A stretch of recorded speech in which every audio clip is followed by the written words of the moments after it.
په افغانستان کې د اسلامي امارت د عمومي واکمنۍ د دریم کال په رارسېدو سره په یاده موده کې د هیواد د تولیداتو او صادراتو کچه د پام وړ لوړه شوې ده.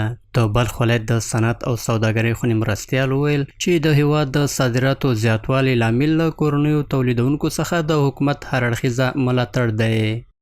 امارت اسلامی توانسته است که در 3 سال حکومت خود توانسته است که درباره صنعت و درباره تولیدات داخلی تقریبا کارهای شایان را بکند.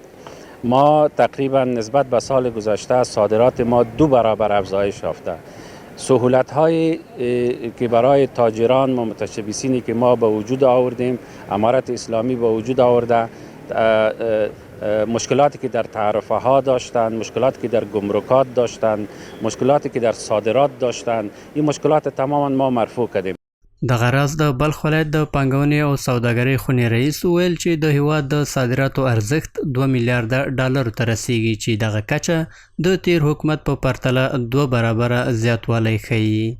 در نظام قبلی سالانه در حدود 8 میلیارد واردات داشتیم و صادرات ما در حدود 700 میلیون تا 1 میلیارد بود.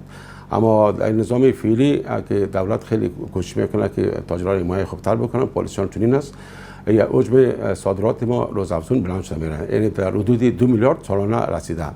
همدارنګه په دې ولایت کې د فابریکو یو شمېر خاوندان د کورنیو تولیداتو د ملاتړ او د ودې په موخه د اسلامي امارت له لوري د مالیاتو او ګمرکي تعرفو کمول له مهمو اقداماتو څخه ګڼي. تا 5 سال 10 سال پیش یک کشور تنها مصرفی بودیم. حالا خوشبختانه که اموال کالاهایی که تولید میشه در افغانستان صادرات هم میشه.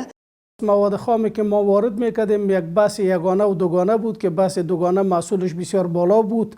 فعلا امارت اسلامی و تمام مواد خام فابریکات صنعتی و تولیدی را یگانه ساختن، یعنی قیمت گمرکی محصولی که پرداخت میشه 1% است.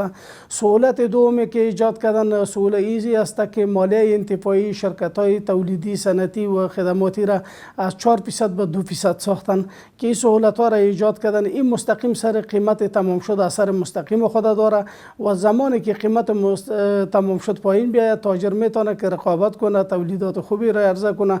د یادونې وړ ده چې اوس مهال د افغانستان د محصولاتو ډیره برخه ازبکستان، پاکستان، هند او متحده عربي اماراتو ته صادریږي.